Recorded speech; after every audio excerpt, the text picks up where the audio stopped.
Hello everyone, welcome back to Sravanthi Vishal YouTube channel.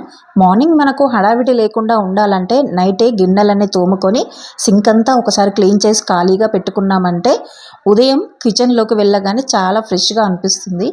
అలా కాకుండా night late అయ్యిందని లేకపోతే బద్ధకంతోనో మనం గిన్నెలన్నీ అలాగే పెట్టుకున్నామంటే సింక్ క్లీన్ చేయకుండా ఉంటే మాత్రం అసలు వంట చేయాలనే ఇంట్రెస్ట్ కూడా ఉండదు మనకి మార్నింగ్. ఎందుకంటే మార్నింగ్ మనం ఎంత టైం ఉన్నా కూడా పిల్లల్ని రెడీ చేసి వాళ్ళకి బ్రేక్ఫాస్ట్ లంచ్ కోసం ఏం వండాలని ఆలోచించుకునే లోపే టైం అంతా అయిపోతూ ఉంటుంది. అలా కిచెన్ నీట్గా పెట్టుకోకపోతే మార్నింగ్ అంతా చిందరవందరగా ఉండి ఫాస్ట్గా రెడీ అయ్యే బ్రేక్ఫాస్ట్ ఏది అండ్ కర్రీ ఏది అని హడావిడి చేస్తూ ఉంటాం. అది ఆలోచిస్తూ మిగతా టైం కూడా వేస్ట్ అవుతూ ఉంటుంది. అందుకనే కొంచెం ఇబ్బంది అయినా సరే ఓపిక తెచ్చుకొని నైటే ఒక 10 మినిట్స్ టైం కేటాయించామంటే ఆటోమేటిక్గా అంతా సెట్ అయిపోతుంది. లేదు ఇప్పుడు వద్దులే తర్వాత చూద్దాం అని ఒక పని ఆపితే ఇంకా ఆ ముందు ఉండే పనులన్నీ వాయిదా పడుతూనే ఉంటాయి. అలా వాయిదా పడినప్పుడల్లా మనకు కంటిన్యూగా పని చేసి చేసి ఆయాసం వస్తుంది.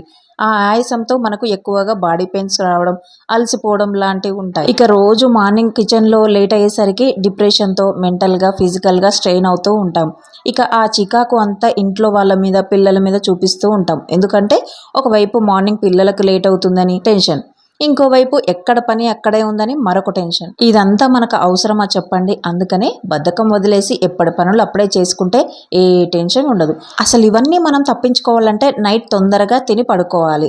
చిన్నపిల్లలు ఉన్న ఇంట్లో ఇది సాధ్యం కాదని అందరికీ తెలుసు, కానీ మనం తలుచుకుంటే చేయగలం. పిల్లలకి అలవాటు చేయడానికి చాలా సమయం పడుతుంది. వాళ్ళకి అలవాటు చేయాలంటే ఎంతో ఓపికతో కూడుకున్న పని. అలా అని అన్నీ అనుకున్నప్పుడే అవ్వాలంటే అవ్వవు. పడుకోమనగానే పడుకోరు. కానీ ఒకసారి టైం టేబుల్ అనేది చేంజ్ చేస్తే పిల్లలకు నిద్ర రాదు, మనకి నిద్ర రాదు. కానీ రోజు ఒక 10 మినిట్స్ ముందు పడుకోవాలని ఒక టార్గెట్ అయితే పెట్టుకోండి. ఒక 1 మంత్ లోపు ఈజీగా సెట్ అయిపోతుంది. అండ్ మార్నింగ్ లేచే టైం కూడా అలాగే రోజు లేచే టైంకి బిఫోర్ 10 మినిట్స్ సెట్ చేసుకోవాలి. అలా 10 మినిట్స్ ముందు అలారం చేసుకుంటే తొందరగా లేవడానికి కూడా అలవాటైపోతుంది.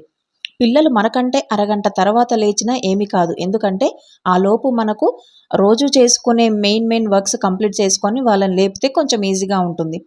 అలా మనం డైలీ అలారం సెట్ చేసుకుంటే మన బాడీలో కూడా స్లీపింగ్ టైంకి అలవాటైపోయి అలారం మోగక ముందే లేచేస్తాం. అదే మనకు 7 గంటల దాకా పడుకుంటే పిల్లలు కూడా అలాగే తయారవుతారు. ఎందుకంటే పిల్లలు మన నీడ, మనం మంచి చెడు అంతా గమనిస్తూనే ఉంటారు. పైగా బద్ధకం చూపిస్తూ ఎక్కడ పని అక్కడే వదిలేసి మనం టైంపాస్ చేసామనుకోండి, ఇంకా ఎక్కడ పనులన్నీ అక్కడే ఉండిపోతాయి.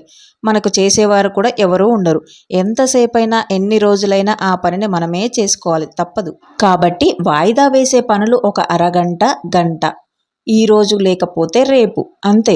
అంతకు మించి మనం పనులన్నీ వాయిదా వేస్తూ ఉంటే పని ఎక్కువైపోయి స్ట్రెస్ ఎక్కువైపోయి మనకు నెగిటివ్ ఆలోచనలు వచ్చేలా చేస్తుంది. అందుకనే ఎప్పటి పనులు అప్పుడు చేసుకోవాలనే ఆలోచన మనలో మనకే రావాలి.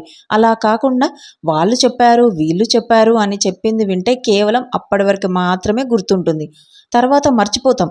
అందుకే మనలో మనకే ఆలోచన వస్తే మన మైండ్ని ఎవ్వరూ మార్చలేరు. ఏదేమైనా ఉదయం లేచి నుంచి పిల్లలకి హస్బెండ్కి ఏది కావాలంటే అది వండి పెట్టి బాక్సులు కట్టి స్కూల్కి పంపి వాళ్ళు వెళ్ళాక ఇంట్లో ఊడవడం కడగడం అలాంటి అన్ని పనులు చేసుకొని కూడా కాసేపు పడుకున్నా కూడా అస్సలు ఓర్వలేని జనాలు ఉన్నారు ఇప్పుడు. అండ్ మరొక విషయం, ఇంట్లో చిన్నపిల్లలు ఉన్న వాళ్ళైతే బాగా జాగ్రత్తగా చూసుకోండి. వైరల్ ఫీవర్స్ అనేవి బాగా స్ప్రెడ్ అవుతున్నాయి. మేము కూడా ఈ ప్రాబ్లమ్ని ఫేస్ చేశాము. మా పిల్లలతో ఒకరికి టైఫాయిడ్, ఒక డెంగ్యూ ఇలా వచ్చిందనమాట. ఒక 1 వీక్ అయితే మాకు అసలు నిద్ర పట్టలేదు. పిల్లలు అలా అయిపోయేసరికి థ్యాంక్ గాడ్ ఇప్పుడు కొంచెం సేఫ్ అయ్యారు. ఇప్పుడే మా బాబు స్కూల్కి వెళ్తున్నాడు. సో ఇలాంటి సిచ్యువేషన్ అయితే ఎవరికి రావద్దని నేను కోరుకుంటున్నాను. పిల్లల్ని జాగ్రత్తగా చూసుకోండి. మెయిన్గా మస్కిటోస్ నుంచి జాగ్రత్తగా కాపాడండి. వైరల్ ఫీవర్స్ అనేవి ఈ వర్షాకాలంలో చాలా వస్తుంటాయి. మనం ఎంత చేసినా అవి వస్తూనే ఉంటాయి. కానీ మనం వదిలేయలేం కదా, కొంచెం కేర్ఫుల్గా ఉండండి. పిల్లల్ని జాగ్రత్తగా చూసుకోండి. సో మనం వెయిట్ లాస్ ఈజీగా ఎలా అవ్వాలి, ఇంట్లోనే ఎలాంటి ఎక్సర్సైజులు చేసుకోవాలి, ఒకవేళ ఎక్సర్సైజ్ చేయని వాళ్ళు వెయిట్ లాస్ పౌడర్తో ఎలా వెయిట్ లాస్ అవ్వాలి అనేది కొన్ని వీడియోస్ అయితే చేశాను. మీకు కనుక అవసరం అయితే కంపల్సరీ నా ఛానల్లో చెక్ చేయండి. నా వెయిట్ లాస్ వీడియోస్ని ఇంత బాగా సక్సెస్ఫుల్ చేసినందుకు మీ అందరికీ thank you so much friends. నా వీడియో మీకు ఎలా అనిపించిందో కామెంట్ సెక్షన్లో తెలియచేయండి. అలాగే వీడియో నచ్చితే లైక్ చేసి సబ్స్క్రైబ్ కూడా చేసుకోండి. మరొక మంచి వీడియోతో మళ్ళీ మీ ముందుకు వస్తాను. Bye friends.